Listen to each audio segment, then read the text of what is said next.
东东，小梅，准备好去海边了吗？太阳公公在等着呢。王强，快走开！我哪儿也去不了，我快被作业淹没了。哇，看看这房间，简直像图书馆爆炸了一样。我也有这种感觉。我明天要交3篇论文，周一还有场大考。你看起来累坏了，脸色苍白，黑眼圈都出来了。我确实累死了。我已经连续学了10个小时，但感觉啥也没记住。那是因为你的大脑超负荷了，装了太多资料和数字，你都快喘不过气了。我只想把这一章看完。如果现在停下来，我会被别人甩在身后的。小梅，听我说，你比成绩重要的多。你现在看起来像棵枯萎的小草。我一休息就觉得愧疚，感觉在浪费时间。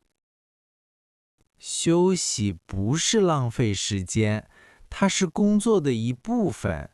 你需要阳光和新鲜空气来清醒头脑。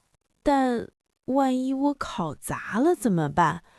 大家都期待我能做到完美。别再为了取悦别人而奔跑了，你得先让自己快乐。我只是对屏幕和课本感到太厌倦了。那就站起来，把书关上，别再说也许了。我们要去大海边。真的有用吗？我现在脑子里乱哄哄的。有用的。城市喧嚣，但大海很安静。走一走，心情自然会变好的。你从来不放弃，对吧？永不放弃，把人从压力中拽出来是我的特长。行吧，我去，但我要带上一本笔记本，以防万一。不准带笔记本，只有你、我还有浪花。快去拿你的墨镜。好吧，好吧，给我5分钟找些。小梅，摇下窗户，感觉到了吗？空气已经开始变得不一样了。感觉有一点点冷，但这种凉爽让人挺舒服的。那是因为我们正把压力抛在脑后。今天的城市太吵闹了。你说的对，在房间里时，我满耳都是闹钟的滴答声，还有自己焦虑的心声。现在你只需要听这张歌单。喜欢这首歌吗？挺好听的，很安静。但是王强，我老是想到那篇历史论文，万一我全忘了怎么办？看看窗外掠过的树木，它们看起来像是在担心论文的样子吗？王强，树又不用上大学。没错，它们只管享受生长和呼吸。接下来的几个小时，这也是你唯一的任务。我在努力，但胎我科就感觉有些不安。把手伸出窗户，感受风吧，让风把那些学习细菌通通洗掉。哇，这里的天的确更蓝了，空气是不是也更清新了？肯定啊，没有城市的烟尘，只有新鲜氧气。深呼吸，1、2、3。我都忘了这种感觉有多好，只是呼吸，不用去想什么截止日期。瞧，小梅恢复计划的第一步奏效了。那第二步是什么？第二步是数字解读，把手机给我。我的手机，不行，万一有人找我谈小组项目怎么办？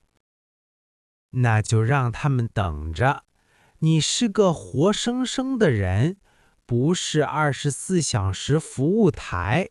行吧，把它放进手套匠里。没有手机，我觉得像没穿衣服一样。这种赤裸的感觉就叫自由，小梅，享受它吧。看，我看到那条 Blue Nile 了，那是海边吗？就是它，那片壮阔、美丽、咸咸的蔚蓝。准备好去踩水了吗？说实话，我准备好了，我们快点吧。我们到了，欢迎来到世界上最棒的教室。哇，王强，这里的空气闻起来完全不一样，咸咸的，很清新。那就是自由的味道。来吧，把脚踩在沙滩上。好软呐，而且很温暖，感觉就像在给脚做按摩。瞧，再也不用踩离石图书馆的冰冷的底板了，这是免费的大自然解压音。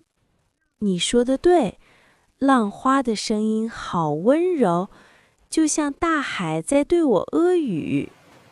他在说什么？忘记那篇历史论文吗？不，他在说慢下来。这里的一切都很慢悠悠的，但却很漂亮。这就是大自然的奥秘，它从不匆忙，但万物皆有成。快看这水，清澈见底，我能看到底下的小贝壳和石头。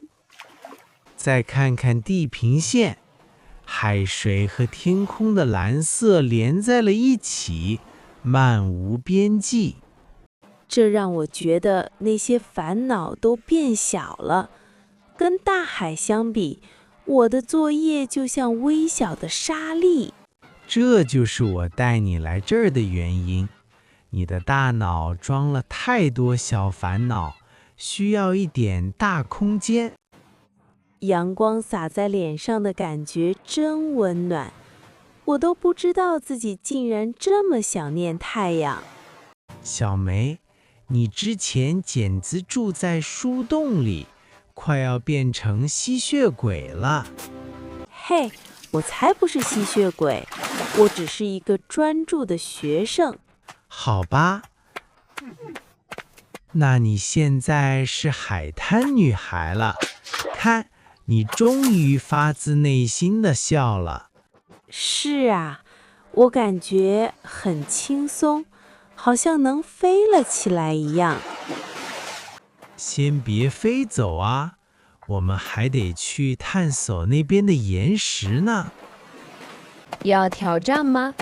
我敢打赌，我肯定比你先跑到那块大石头那儿。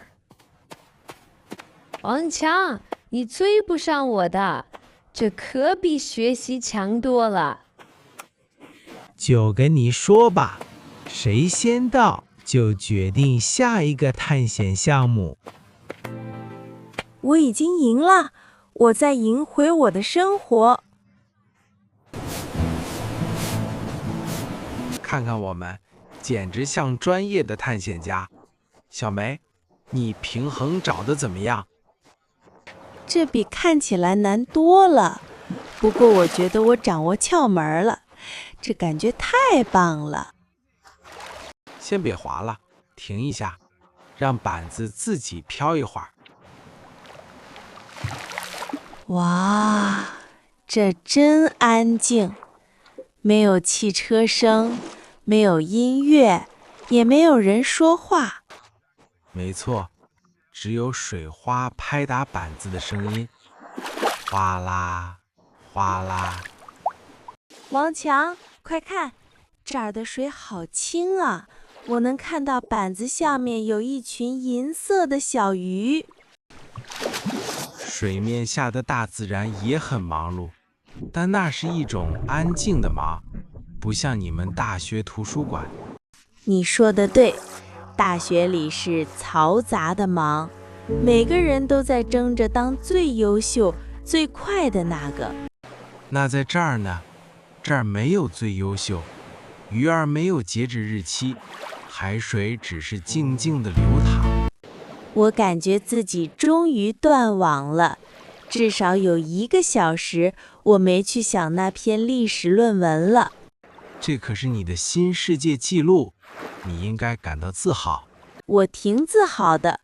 我以前总觉得，如果停止学习，我的世界就会末日临头。那结果呢？世界毁灭了吗？没有，实际上，世界看起来比我记忆中的更广阔、更美丽。大自然会提醒你，生命是宏大的，你的压力只是其中微小的一部分。我想尝试点新花样。小心点儿，别掉进水里了。掉下去也没关系，海水好凉快，感觉就像在把我脑子里的疲惫思想洗掉一样。小梅，你快变成哲学家了，也许大海教给你的比书本还多。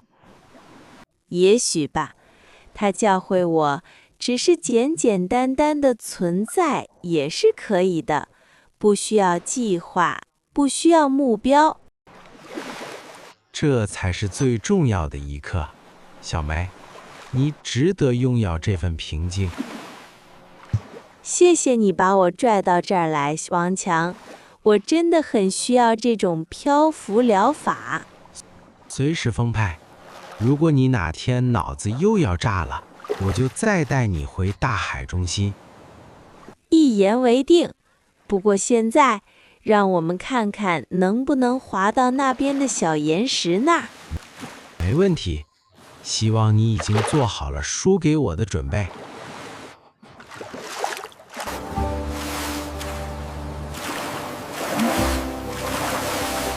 看看那些颜色，我告诉你了，这里的落日就像魔术一样，美得让人窒息。